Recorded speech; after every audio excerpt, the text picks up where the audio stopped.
I am Joshua, 32, and my own brother sabotaged my car and left me to die at the bottom of a ravine. Before I tell you about how I sent him to maximum security prison and took back my family's entire legacy, let me know where you're watching from in the comments. The heavy Oregon fog was thick that evening on the Devil's Backbone. If you have ever driven through the Pacific Northwest during the late fall, you know exactly the kind of weather I am talking about. It is a creeping, suffocating mist that rolls off the ocean and swallows the coastal highways whole. The Devil's Backbone is a notoriously treacherous stretch of road.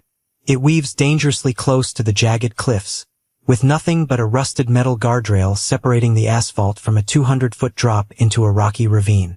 It is the kind of road that demands your absolute, undivided attention. You don't play with the radio. You don't look at your phone. You just grip the wheel and pray the headlights cut through the gray soup ahead of you. I was driving my silver sedan, keeping my speed a cautious 10 miles under the limit. My hands were firmly planted at 10 and 2. The tires hummed a steady, rhythmic song against the damp pavement. Everything felt completely normal. I had driven this route 100 times before to check on the family estate. I approached the sharpest curve on the cliffside, a notorious hairpin turn locals called the Widowmaker. I eased my foot off the gas pedal and began to turn the steering wheel to the left to navigate the severe bend. But nothing happened. The steering column was completely dead. It didn't jam. It didn't resist. It just spun freely in my hands, completely disconnected from the front axle. It felt like turning a plastic wheel on a child's arcade game. Panic, cold and sharp, spiked directly in the center of my chest. I slammed my foot on the brake pedal, pressing it all the way to the floorboard, but the momentum of the heavy car on the slick downward slope was simply too much. The rusted metal guardrail rushed toward my windshield at terrifying speed. I barely had time to brace myself before the impact. The sound of tearing steel and shattering glass was absolutely deafening. My sedan tore through the barrier like it was made of paper. The front wheels left the solid ground, and my stomach plummeted into my shoes as the car launched into the empty, white abyss of the ravine. Gravity took total control. The world outside my window spun in a violent, chaotic blur of gray rocks, green pine needles, and terrifying weightlessness. The car slammed into the side of the cliff, the force of the impact throwing me violently against the seatbelt. We flipped once, twice, the metal roof caving in closer and closer to my head with every brutal roll. Finally, with a sickening crunch of collapsing metal, the car came to a crushing halt deep in the dense brush at the bottom of the canyon. The silence that followed the crash was heavier and more terrifying than the noise. I was suspended completely upside down. The seatbelt was cutting into my collarbone like a garrote wire, making it nearly impossible to draw a full breath. Blood dripped steadily from a deep gash on my forehead, pooling onto the cracked, shattered glass of the interior roof below me. I could smell the sharp, metallic tang of my own blood mixing with the heavy, toxic odor of leaking gasoline. The engine was hissing. Every single breath I took felt like inhaling crushed glass. My left arm was pinned beneath the crushed door panel, and my legs felt entirely numb. I forced my heavy, blood-crusted eyelids open. Through the shattered remains of the passenger window, I looked up toward the jagged edge of the cliff far above me. The fog shifted in the wind, parting just enough to reveal a silhouette. It was a man standing at the very edge of the broken guardrail, looking down into the ravine. Behind him, the sleek, unmistakable LED headlights of a black Porsche SUV cut through the mist. I knew that car. I had seen the monthly lease payments for it. I knew the tailored, expensive wool coat the man was wearing. It was my older brother, Christopher. My vision blurred, but my mind was desperately, frantically trying to process what my eyes were seeing. He was there. He had been following me. I tried to shout his name, tried to beg for him to call 911, but my vocal cords completely refused to work. Only a weak, wet gasp escaped my lips, barely louder than the hissing engine. I waited for him to pull his cell phone out of his pocket. I waited for him to scramble down the dangerous rocks, to scream for help, to do what any human being, let alone a brother, would do in a tragedy. Christopher didn't reach for his phone. He didn't yell out my name. He stood perfectly still on the edge of the cliff. He casually adjusted the cuff of his sleeve, pulled back his coat, and checked the time on his expensive Rolex watch. Then he took one last, long look down into the ravine. Even from that distance, I could feel the absolute emptiness in his stare. His face was entirely devoid of horror, grief, or shock. He looked like a businessman checking off a completed task on a clipboard. He turned his back on me, walked slowly back to his Porsche, and opened the door. The heavy, solid thud of his car door echoing down the canyon was the last sound I heard before his engine roared to life. The red tail lights slowly faded into the thick fog. He left me down there in the twisted metal to rot. The darkness finally pulled me under, and I passed out. Waking up was a slow, agonizing intrusion. The earthy scent of pine trees and raw gasoline was gone, replaced by the harsh, sterile smell of bleach, rubbing alcohol, and hospital linens. A rhythmic, piercing beeping sound drilled directly into my skull. I tried to open my eyes, but the fluorescent lights overhead flickered intensely, sending sharp, blinding spikes of pain through my temples. I tried to move my right arm, but a tangled web of 4 lines tethered me to the hospital bed. A young nurse with kind but deeply tired eyes noticed I was stirring. She rushed over, her hands gently but quickly checking my vitals on the monitors. She introduced herself as Sarah.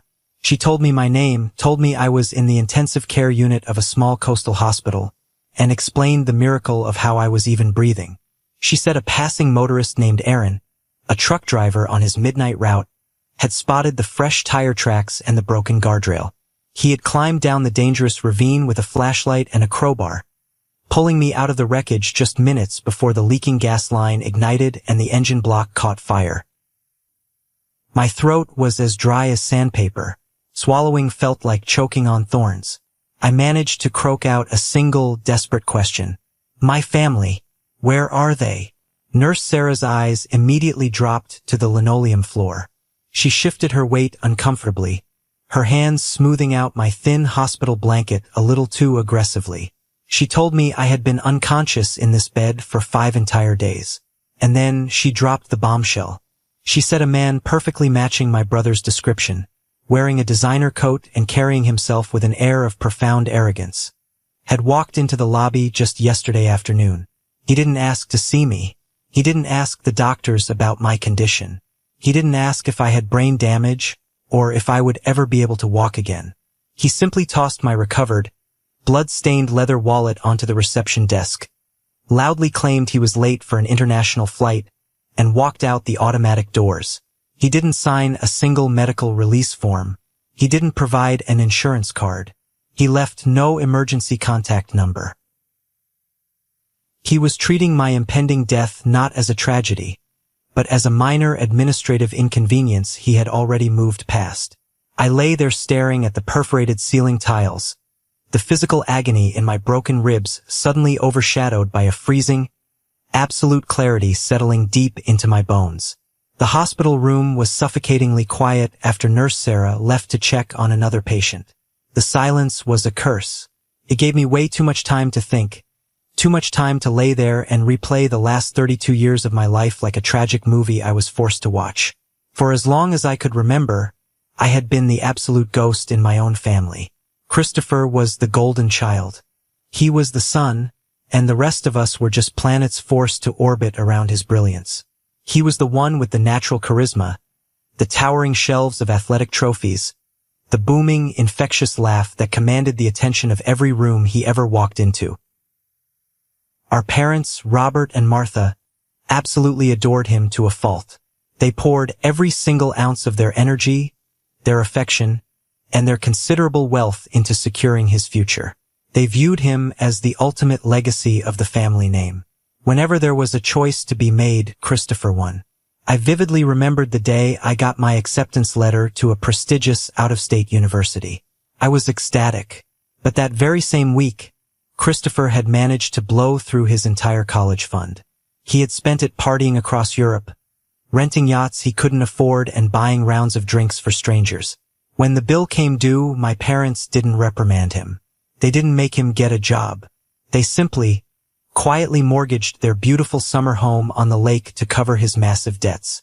When I asked about my tuition, my father patted me on the shoulder and said, "Joshua, you're the smart one. You'll figure it out. Your brother needs our help right now." So I figured it out. I worked 3 different minimum wage jobs just to pay for my local state university tuition. I stocked shelves at a grocery store at 4 a.m., attended classes all day, and waited tables at night. I never complained. Not once. I thought that if I just worked hard enough, if I proved myself to be the responsible, steady, reliable son, they would eventually see my value. I thought my silent sacrifices would earn their love. At our parents' funeral 3 years ago, a horrific double pneumonia that took them both within weeks of each other, Christopher stood at the Grand Oak podium. He delivered a tearful, charismatic, beautifully written eulogy that left the entire packed church weeping into their tissues. He spoke about family bonds and honoring their memory. But I knew the truth. Behind closed doors, in the dim light of the church rectory, not even an hour after they were lowered into the ground, he was already aggressively cornering the estate lawyer, demanding to know exactly how quickly the liquid assets could be transferred into his personal accounts. I was the one who actually stepped up to manage the heavy burden of the family's legacy. Our parents had spent 4 decades obsessively building an archive of rare, historical manuscripts and first edition books. The collection was appraised at nearly $30 million. It was an intricate, highly demanding operation. The texts required specific climate controls, constant security, and meticulous cataloging. To ensure the collection wasn't broken up and sold for scraps, I made the hardest decision of my life. I gave up a 6-figure salary at one of the top accounting firms in the country. I turned down a massive promotion that would have made me a junior partner. I sacrificed my own career trajectory to ensure the massive property taxes were paid on time and the preservation trust was properly managed. I was the silent, invisible engine keeping the entire family machine running. Christopher, on the other hand, was an absolute financial black hole. His personal life was a string of spectacular, expensive disasters. After his second incredibly messy divorce, which culminated in a brutal, highly publicized custody battle where he rightfully lost all access to his own kids because of his reckless behavior, his life spiraled completely out of control. To save face in his elite social circles, he opened a high-end, pretentious boutique art gallery downtown. It failed spectacularly within 12 months. He owed hundreds of thousands of dollars to aggressive offshore bookies. He drove a leased Porsche SUV he couldn't afford to put gas in, and he wore bespoke Italian suits bought on maxed-out, high-interest credit cards. He lived entirely on the fragile illusion of extreme wealth.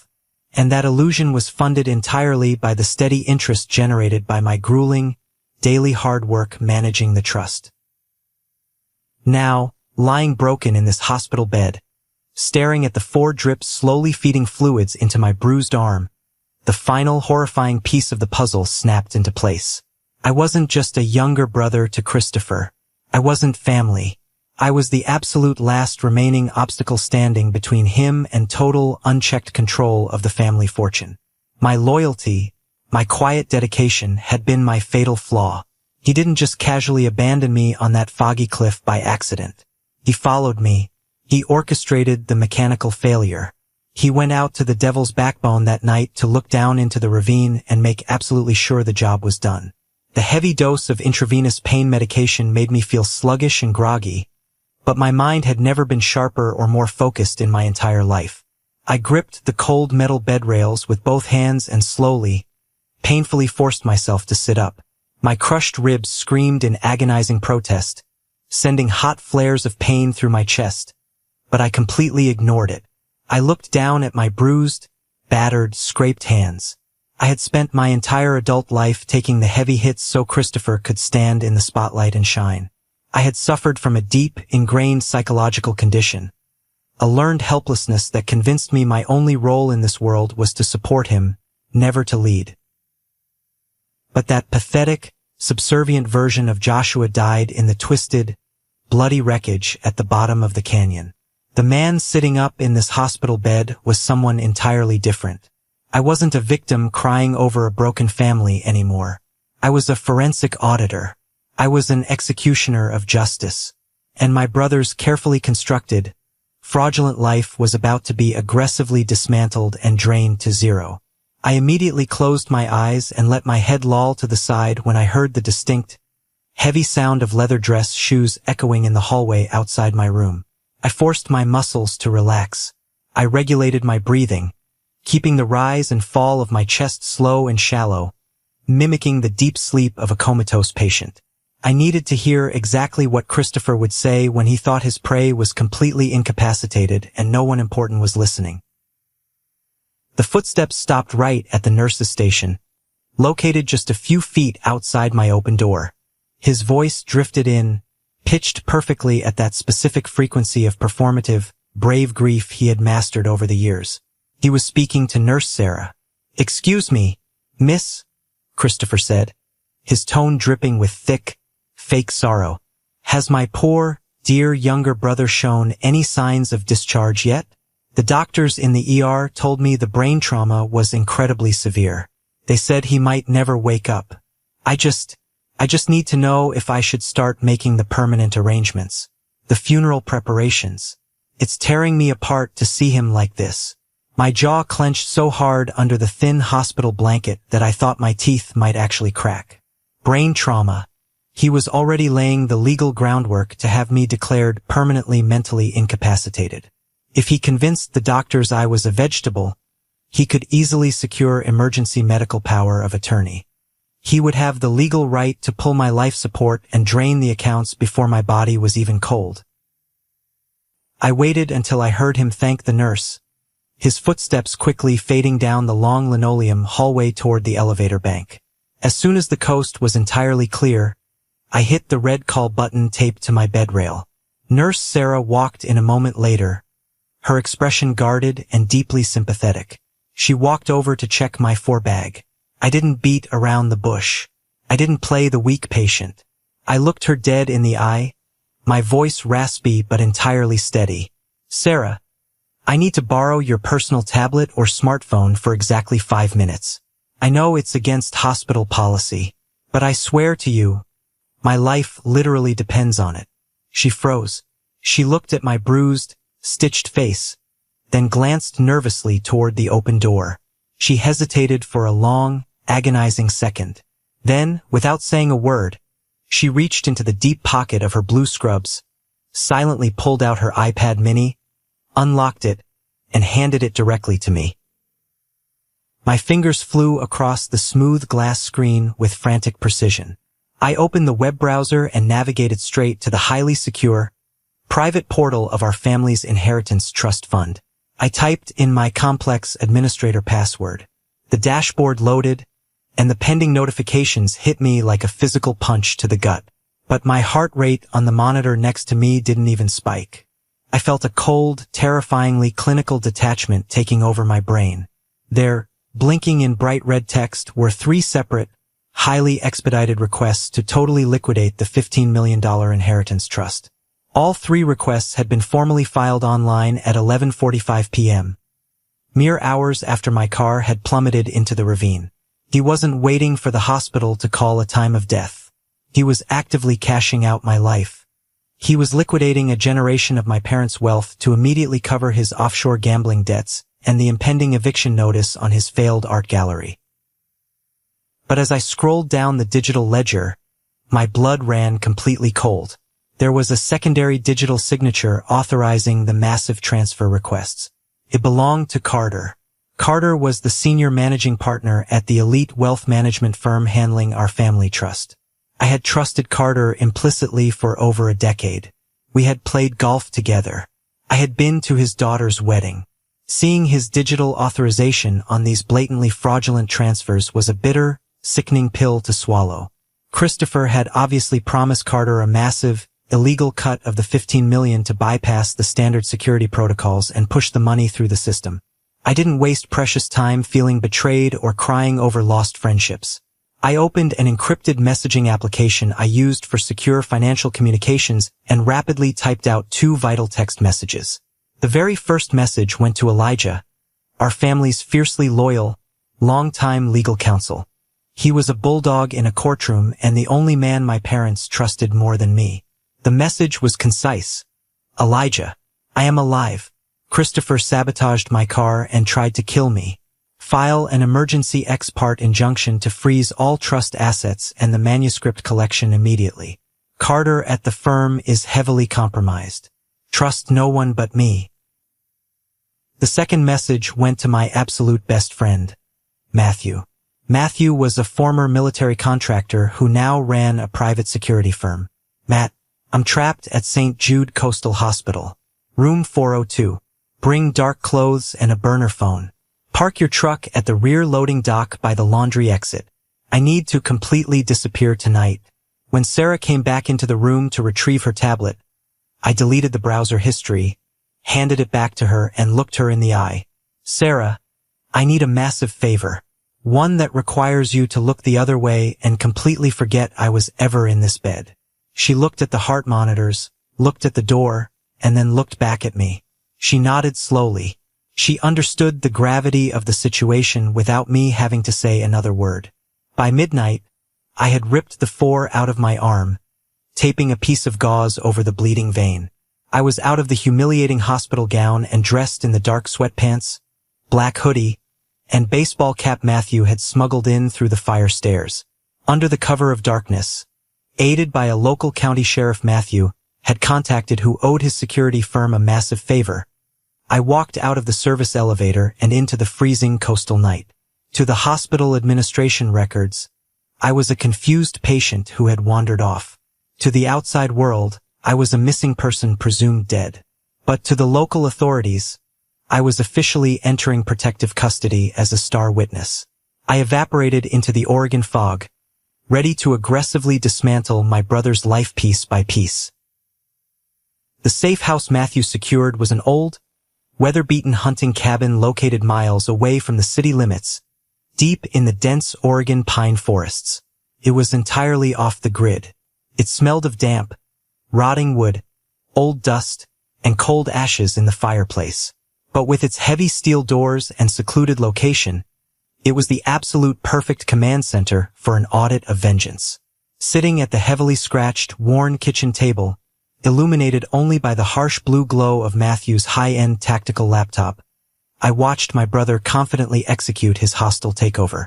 Months ago, suspecting Christopher might try to sneak into the house to steal smaller artifacts, I had personally installed hidden, high-definition security cameras in the family mansion's grand library. I told everyone they were just motion sensors to monitor the delicate climate control system for the rare manuscripts. Now, those hidden lenses gave me a front-row, 4K resolution seat to Christopher's illegal auction. The laptop screen displayed the grand library, completely transformed into a makeshift, high-end showroom. Christopher was wearing a pristine, custom-tailored tuxedo, holding a crystal glass of scotch. He was smoothly mingling with a dozen of the city's wealthiest, most predatory private investors and black market collectors. He was wearing a mask of tragic, heavy burden, playing the role of the grieving brother tasked with an impossible burden. I cranked up the audio feed. I watched as he handed out thick folders containing forged medical documents to the men in the room. He whispered, his voice cracking with fake emotion, that his poor brother Joshua was practically brain-dead on life support. He spun a brilliant, desperate lie, claiming that he needed to quietly and quickly liquidate the $30 million manuscript collection to cover astronomical, out-of-pocket medical bills and to secure the estate from aggressive creditors. He was offering these sharks a massive, once-in-a-lifetime discount for immediate cash purchases. He claimed that as my emergency medical guardian, he had the legal authority to completely bypass the usual lengthy probate laws. It was a masterful performance. It was desperate, brilliant, and entirely unequivocally illegal. He really thought he was the new king of the castle, but I saw right through the expensive silk and the imported scotch. He was just a scavenger, frantically burning the antique furniture just to keep the house warm for one more night. But stopping the auction and freezing the trust wasn't enough. Financial fraud would only get him a few years in a white-collar resort prison. I wanted him in a maximum security cell. I needed the undeniable, physical proof of his violent attempt on my life. "The car," I said suddenly, breaking the heavy silence in the dark cabin. I slammed my hand on the table. "Matthew, where exactly did the state police tow my car after they pulled it out of the ravine?" Matthew didn't ask questions. His fingers typed furiously across his encrypted database access. The main police impound lot in the city was completely full because of a massive highway pileup that weekend. They outsourced the overflow. They towed your sedan to a private, unlicensed scrap yard on the deep industrial edge of town. It's owned by a guy with a rap sheet named Julian. I stood up, grabbing my heavy winter coat off the back of the chair. "Christopher is arrogant, but he isn't stupid. He won't leave that car intact for the state insurance investigators to find. He'll pay Julian under the table in cash to crush that sedan into a cube of scrap metal before dawn." We arrived at Julian's junkyard just after 2 a.m. The coastal air was freezing, biting violently through my clothes and making my broken, bruised ribs ache with every single shallow breath I took. The scrap yard was a sprawling, terrifying maze of rusted, twisted metal and towering, unstable stacks of crushed vehicles. A massive industrial hydraulic crusher sat directly in the center of the dirt lot, humming with a low, menacing standby power. Julian was clearly planning to run the machine before the sun came up and the city woke up. We moved silently through the dark shadows, our heavy boots crunching softly on the loose gravel, discarded spark plugs, and broken safety glass. We found my silver sedan tucked far away in a dark, muddy corner of the lot. It looked like a crumpled, discarded piece of tin foil. The entire front end was completely mangled, the hood folded entirely in half. I didn't hesitate. I dropped straight down to my knees in the freezing, oily dirt, completely ignoring the sharp, blinding protest from the stitches in my scalp and the agony in my chest. I slid on my back under the crushed front chassis, the smell of burnt rubber and old grease filling my nose. Matthew crouched beside the car, clicking on a high-powered tactical flashlight. He aimed the blinding white beam directly at the exposed front axle and the steering linkage. I wasn't looking for a standard mechanical failure. I wasn't looking for rust or wear and tear. I was looking for a signature.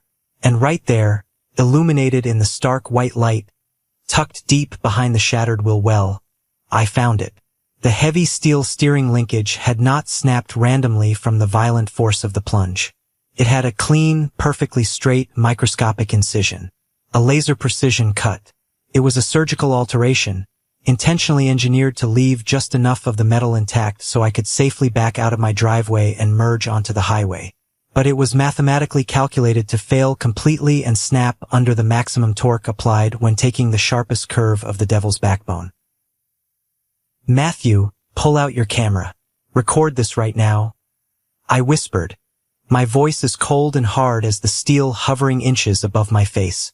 "Get every angle. Get it in 4K resolution." This was not a tragic accident. It was a premeditated, calculated execution. Suddenly, a memory hit me. Christopher had stood in my kitchen just 4 days before the crash, insisting that my car needed a comprehensive tune-up. He had enthusiastically recommended a specialist mechanic he knew downtown who owed him a favor. That mechanic must have been Julian. My own brother had traded my life to cover his boutique gallery lease and a few more months of pretending to be a high society elite. As Matthew filmed the undeniable metallic proof of my attempted murder, I realized Christopher had just handed me the exact weapon I needed to totally destroy him. The annual Historical Heritage fundraising gala at the Grand Hotel was the absolute crown jewel of the city's high society calendar. It was a dazzling, suffocating sea of false white-toothed smiles, incredibly expensive silk gowns, and the heavy, intoxicating scent of borrowed power and old money. Christopher was standing right at the center of the grand ballroom, holding court under a massive crystal chandelier. He looked absolutely immaculate in a bespoke crimson velvet dinner jacket, playing the role of the tragic, grieving guardian to absolute perfection. I stood completely still in the heavy shadows of the thick velvet curtains near the rear service exit. I was flanked by Matthew on my left and two stern-faced, plainclothes detectives from the Major Crimes Unit on my right. Elijah, my lawyer, was already positioned by the audiovisual tech booth at the back of the room. Through the crowd, I watched Christopher strategically approach Nathan. Nathan was a notoriously ruthless billionaire private investor. He was the kind of man who drove a custom Phantom Rolls-Royce and made his fortune snapping up distressed family assets for pennies on the dollar. Christopher leaned in close, whispering desperately into Nathan's ear. He was undoubtedly offering him a highly illegal backdoor cash deal on our parents' most valuable one-of-a-kind first edition journals. It was finally time to foreclose on my brother's fraudulent life. I stepped out from the shadows of the curtains. I didn't rush. I didn't run. I walked slowly, deliberately, straight down the center aisle of the marble ballroom floor. I was wearing a sharp, dark-tailored suit, but I hadn't removed the thick white medical bandage wrapped tightly around my forehead. It was a stark, jarring visual indictment of his treachery. The low hum of classical music and wealthy chatter in the room began to die down, rippling outward from me like a wave until the entire ballroom fell into an absolute, suffocating silence. It was the kind of heavy silence that usually precedes a judge reading a final, devastating verdict. Christopher stopped talking to Nathan and turned around. For a fraction of a second, the charismatic, confident mask totally slipped, and I saw pure, unadulterated primal terror flash in his eyes. The expensive crystal champagne flute slipped right through his manicured fingers and shattered violently on the polished marble floor. The sharp sound echoed through the silent room like a gunshot. He didn't run to embrace me. He didn't drop to his knees and cry tears of joyous relief that his brother was miraculously alive. Instead, his vicious survival instinct immediately kicked in, and he doubled down on the massive lie that had become his only currency. "Security!" Christopher screamed, his voice pitching high, shrill, and panicked. He pointed a violently trembling finger directly at my chest. "Security! Get him out of here right now. My brother is having a severe psychotic break. He walked out of the locked psychiatric ward. He's violent and dangerous to everyone here." Before the hired hotel guards in the corner could even take a single step toward me, Elijah gave a sharp, definitive nod to the tech booth. Under the strict authority of a court-ordered wiretap we had legally secured through the detectives that very morning, the massive ballroom speakers suddenly cracked to life. Christopher's own voice boomed through the high-definition sound system, echoing off the gold leaf ceilings. It was a crystal-clear recording from a burner phone conversation he had frantically made just hours earlier. "Listen to me, Julian. Give me 2 more days. The idiot isn't dead yet, he's just lying in a bed. But I will forge his signature on the trust documents tonight. You just tell your guys to make sure that wrecked silver sedan is in the hydraulic crusher by morning. Crush it into a cube. No one can ever find the cut on that steering column. Do you understand me? Crush it." The massive weight of those recorded words slammed into the elegant crowd like a physical shockwave. Nathan, the billionaire investor in the bespoke suit, physically took a large step backward away from Christopher, violently brushing his own suit jacket as if my brother's proximity was a highly contagious, deadly disease. The surrounding elite socialites, the people Christopher had spent years trying to impress, stared at him in absolute, disgusted horror.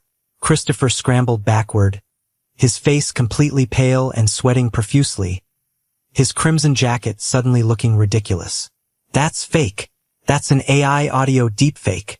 He's trying to steal my money. I have official medical records proving his severe brain damage. I am his sole legal guardian." That was exactly when the heavy oak doors of the ballroom swung open again. Nurse Sarah walked in. She was wearing her standard blue hospital scrubs, looking entirely, wonderfully out of place in the sea of tuxedos and gowns, but carrying more moral authority than anyone else in that room. She walked right up to the center of the stunned crowd, looked Christopher directly in his terrified eyes, and delivered the killing blow. "Joshua was never your patient, Christopher," Sarah said, her voice ringing clear, steady, and loud across the absolutely silent room. "He hasn't been a standard hospital patient for days. He has been a cooperating police witness under state protection since the second he opened his eyes. Christopher's legs completely gave out beneath him. He collapsed heavily to his knees right there on the cold marble floor, his expensive pants soaking up the spilled champagne. The two plainclothes detectives stepped forward, grabbing his arms roughly and wrenching them behind his back. The sharp, metallic click of police handcuffs securely locking around his wrists echoed in the quiet room. He looked up at me from the floor, his eyes wide, pathetic, and pleading for mercy. But I looked down at the man who shared my blood and felt absolutely nothing. The ledger was finally permanently balanced. This is a moment that changed everything, when I finally regained control of my life. Thank you for your patience in getting this far. You are amazing. Please help me like the video and leave a comment with the number 1 below so I know you've been with me this far. This will not only help more people find this story, but also let me know that my experiences are meaningful to someone. Your support is the biggest motivation for me to continue sharing the rest of this journey. The immediate aftermath of the gala confrontation was incredibly swift, utterly brutal, and deeply satisfying to watch. The elaborate, expensive illusion that Christopher had spent his entire adult life desperately building evaporated entirely in the span of 30 seconds. As the uniformed police officers marched him roughly out through the Grand Hotel lobby, the very same wealthy socialites who had been offering him their deepest condolences and opening their massive checkbooks just minutes earlier literally turned their backs on him. He wasn't just broke, he was a social pariah. He was toxic waste. But the dominoes were just beginning to fall. Within the hour, the state authorities executed a series of highly synchronized, aggressive arrest warrants. Carter, the corrupt trust manager who had illegally authorized the massive $15 million transfers to Christopher's accounts, was pulled aggressively out of his sprawling suburban McMansion in handcuffs, while his neighbors watched from their lawns. The State Financial Crimes Division, tipped off by my lawyer Elijah, had already successfully traced the massive bribe money directly from Christopher's accounts into Carter's hidden offshore shell companies. Carter's prestigious career in wealth management was over, replaced by a guaranteed federal prison sentence. Simultaneously across town, a heavily armed police tactical unit raided the industrial junkyard. They arrested Julian just as he was desperately firing up the massive hydraulic crusher, frantically trying to destroy my silver sedan before the sun came up. But Julian wasn't a loyal soldier willing to go down with the ship. He was a survivor. The absolute second the homicide detectives sat him down in the interrogation room and showed him the high-resolution photos Matthew had taken of the laser-cut steering column, Julian totally cracked. To secure a lighter sentence for himself, he immediately handed over a hidden thumb drive. It contained his own secret, crystal-clear audio recordings of Christopher explicitly threatening his life if he didn't do the sabotage job. Julian had kept the digital receipts to protect himself, and those recordings became the final, undeniable nail in my brother's legal coffin. Later that same night, long after the adrenaline had faded into a deep, bone-aching exhaustion, I sat quietly in the dark observation room at the downtown police precinct. Through the thick, two-way mirror glass, I watched Christopher sitting alone at the cold metal interrogation table. He looked incredibly small, pathetic, and entirely stripped of his tailored suits and his towering arrogance.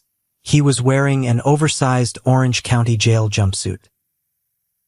Detective Wyatt, the lead investigator on the case, opened the heavy door and gestured silently for me to step inside.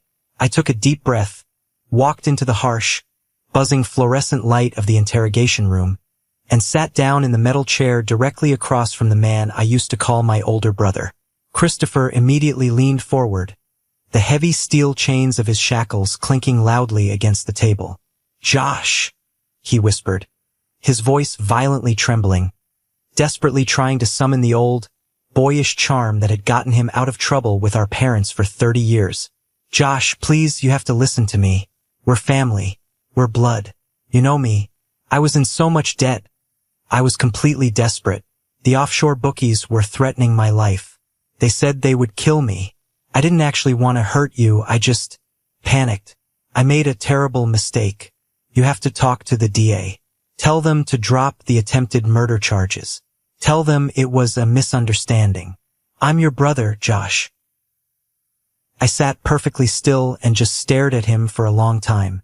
I looked at his shaking hands, the exact same hands that had casually handed over a stack of cash to a mechanic to cut my steering wheel. I looked deeply into the eyes that had coldly watched me bleed out at the bottom of a freezing ravine while he checked his expensive watch. I searched my heart for a shred of empathy, a tiny spark of familial love, but the well was entirely dry. I felt absolutely nothing but a cold, clinical sense of closure. You didn't panic, Christopher? I said, my voice eerily calm and steady, devoid of any anger. Panic is a split-second, irrational decision made in the heat of the moment. You meticulously planned this execution for weeks. You researched and hired a criminal mechanic. You bribed a senior bank manager to bypass security. You stood on the edge of that foggy cliff. You checked your Rolex. And you made the calculated, conscious decision that my life was worth significantly less than your boutique gallery lease and your gambling debts. I'm sorry, he sobbed uncontrollably, real tears finally streaming down his pale, terrified face. I'll do anything. I'll sign over everything. Just please don't let them lock me away in there. You aren't genuinely sorry that you did it, Christopher? I replied, slowly standing up from the metal chair and looking down at him one last time. You're just terrified and sorry that you made a fatal mistake. You left a witness. I didn't wait for his desperate response. I didn't need to hear another lie. I simply turned my back on him, walked straight out of the cold interrogation room, and let the heavy steel door slam loudly and decisively shut behind me. I didn't feel a single shred of guilt. I had spent my entire life silently paying for his mistakes, sacrificing my own happiness to keep his illusions alive, and the account was finally permanently closed. For the very first time since my car violently went over that cliff, the suffocating, heavy weight in my chest was completely gone. I walked out of the downtown police station and stepped out into the cool, crisp, deeply refreshing night air of the city. I looked up at the sky. The heavy Oregon fog had finally lifted, and I could see the stars. The justice system is often described as a slow, grinding machine. It took 11 exhausting months of legal maneuvering, endless depositions, and aggressive pre-trial hearings before we finally stepped foot inside the grand courtroom of the state superior court. But after living my entire life in the suffocating shadow of my family's expectations, 11 months felt like a brief moment in time. The courtroom was a massive, imposing space. It smelled heavily of lemon floor wax, old wood, and the nervous sweat of desperate people. I sat at the front bench, the hard mahogany pressing against my spine. My best friend Matthew sat firmly on my right side, his presence a silent wall of support. On my left was Elijah, our fiercely loyal lawyer, organizing his thick files. When the heavy side door opened and the bailiff escorted Christopher into the room, the entire gallery fell completely silent. It was genuinely shocking to see him, the golden child of our family, the man who used to command every room with his booming laugh and bespoke Italian suits, was entirely gone. Christopher looked completely broken. He was wearing an oversized, drab Orange County Jail uniform. His hair had thinned significantly, turning completely gray at the temples.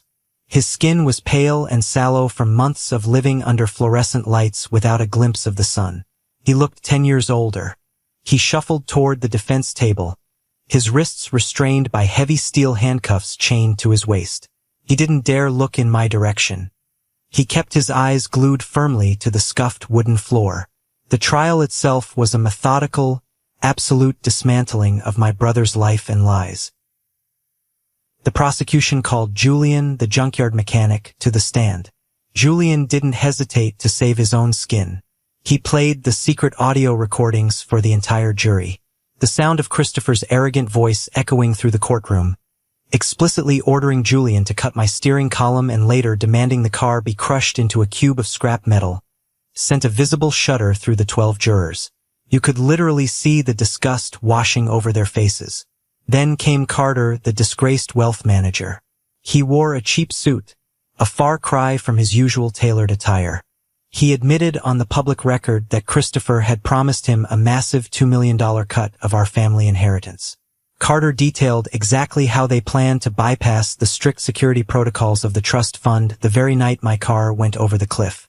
He confessed that Christopher was deeply underwater, facing dangerous threats over massive gambling debts, and that liquidating my life was his only remaining financial lifeline. Nurse Sarah took the stand next. She was the absolute picture of professional integrity. She testified about the 5 days I lay broken in the intensive care unit. She recounted the exact moment Christopher finally walked into the hospital lobby, not to visit his critically injured brother, but to casually toss my blood-stained wallet on the counter and leave without signing a single medical form. She painted a vivid, chilling picture of a man who viewed his brother's impending death as nothing more than a convenient administrative update. By the time the prosecution rested their case, Christopher's high-priced defense attorneys looked completely defeated.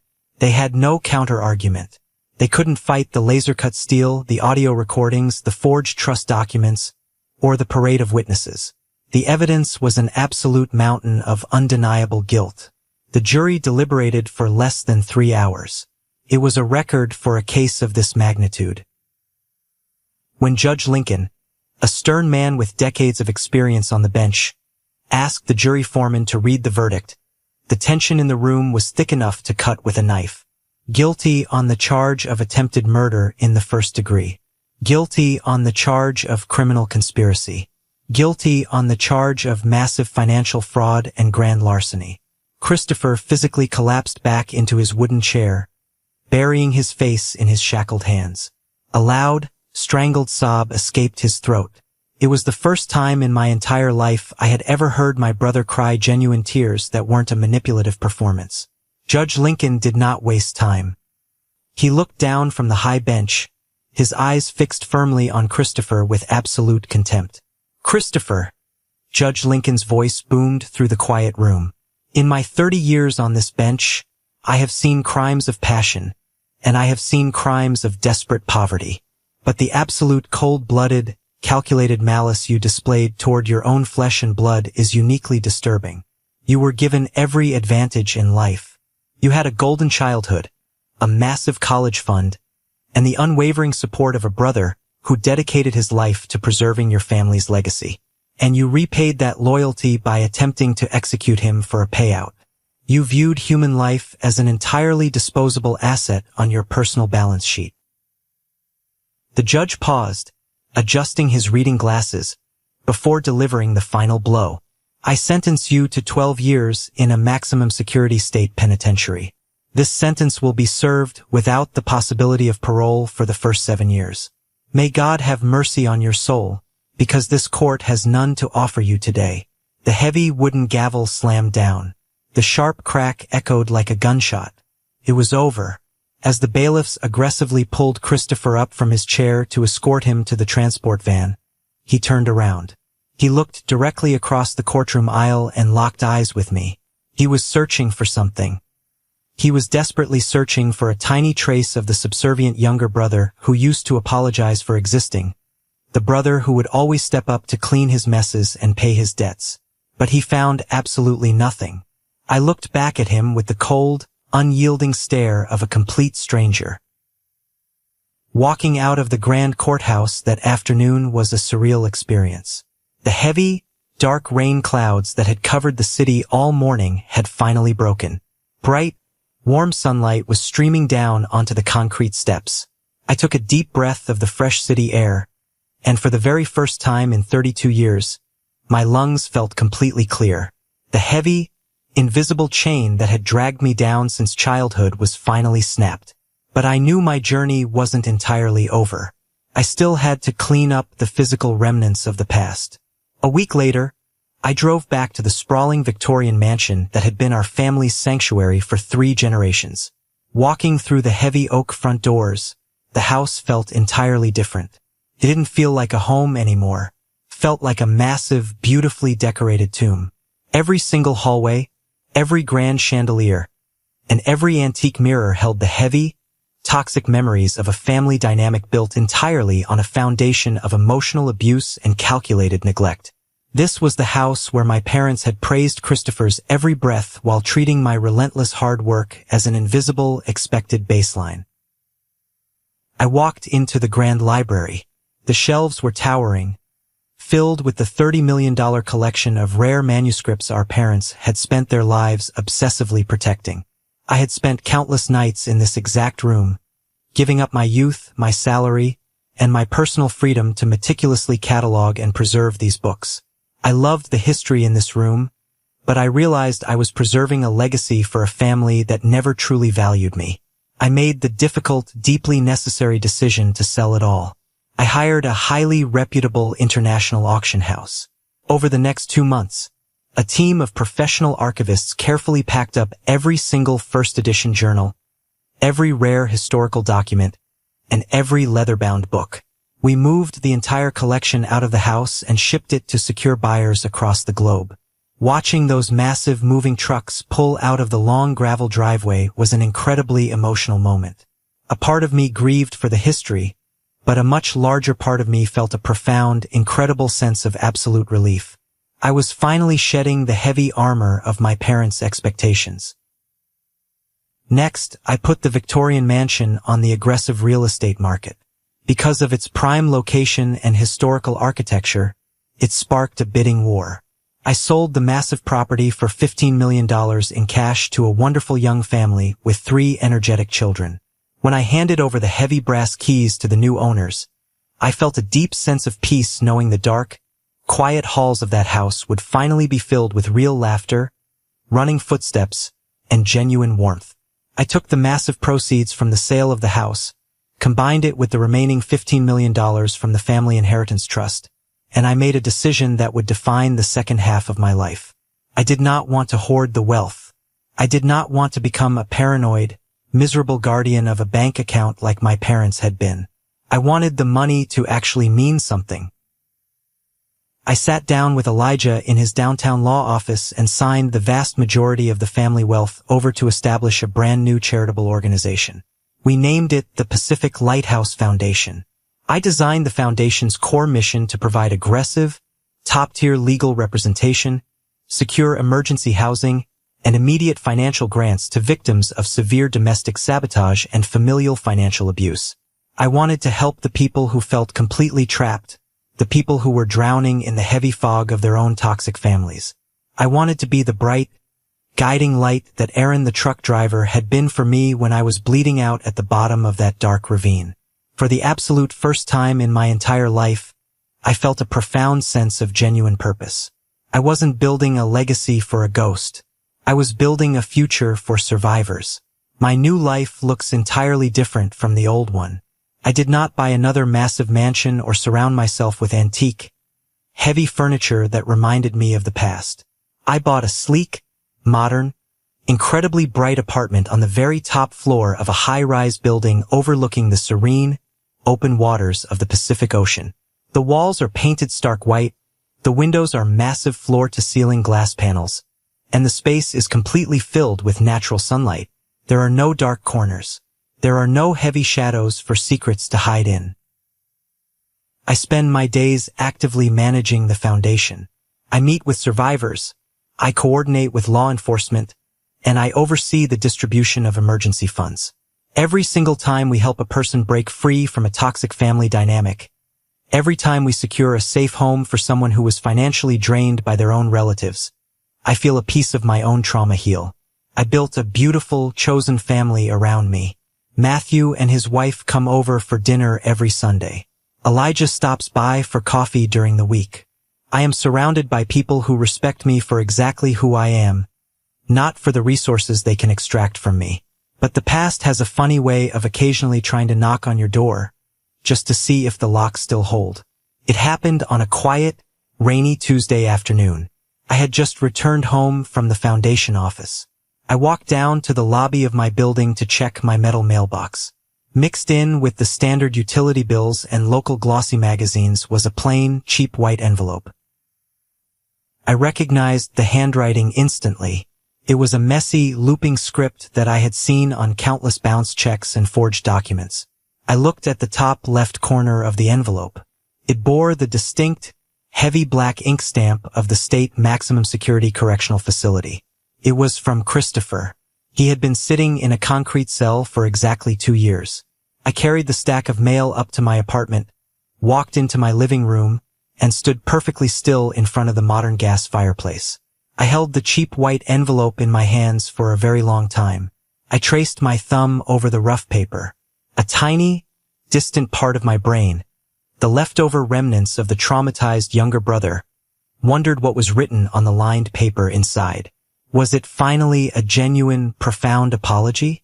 Had the harsh reality of prison stripped away his massive ego and forced him to truly face the monster he had become? Or was it just another desperate, highly manipulative attempt to find a new angle? Was he going to blame our parents, blame the bookies, or blame the universe for his terrible choices?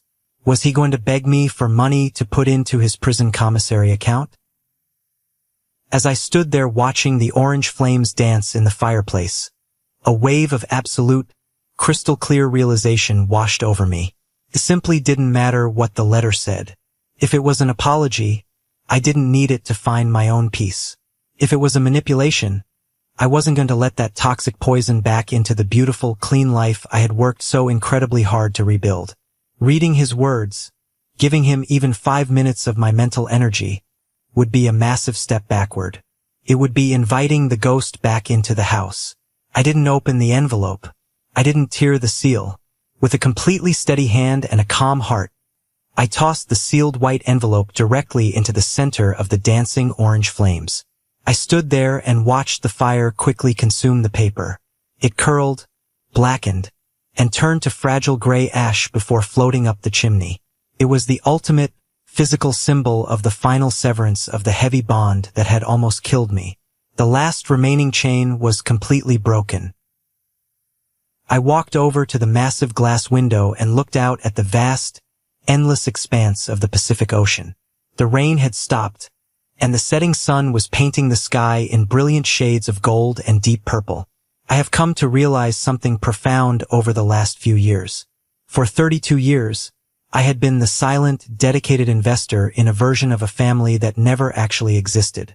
I was sacrificing my soul to maintain an illusion of harmony, pouring my energy into a bottomless well of entitlement. If you are listening to my story today, and you have ever felt like the ultimate outsider, the scapegoat, or the spare part in your own family, I need to look you in the eye and tell you something incredibly important. You are not crazy. You are not defective. You are highly likely just too independent, too empathetic, and too intensely real for a family unit that strictly prioritized the fake performance of harmony over the reality of unconditional love. The deep, aching pain of not belonging to the people who are supposed to love you the most is a heavy, suffocating shroud. But you absolutely do not have to wear it forever. You can take it off. True, lasting strength is not always found in endless forgiveness, especially when the other party is completely unrepentant and continues to cause you harm. True strength is found in the absolute, unshakable decisiveness to cut toxic ties, to lock the door, and to aggressively protect your own future and your own peace of mind. Society tells us that blood is thicker than water, but sometimes, blood is just toxic. Forgiveness is not a mandatory gift you must hand to your abuser to be a good person. Sometimes, the most loving, respectful thing you can possibly do for yourself is to close the heavy door firmly on the dark past, walk away without looking back, and step into the genuine warmth of your own sun. You deserve to be deeply seen as a human being, not utilized as a convenient resource. Thank you for walking this incredibly difficult journey with me to the very end. The lessons I learned at the absolute bottom of that foggy ravine changed the entire trajectory of my life. I learned that you cannot heal in the exact same environment that made you sick, and you cannot save someone who is actively trying to drown you to stay afloat. I want to know what you think. What is the one lesson from this story that resonates the most with your own life? Have you ever had to walk away from a toxic situation to save yourself? Please share your thoughts in the comments below, or simply type the word good, so I know that you value the hard lessons this journey brought to light. Your engagement helps the story reach the people who might be sitting in the dark right now, needing the courage to finally walk away. Stay strong, protect your peace, and never let anyone make you the ghost in your own life.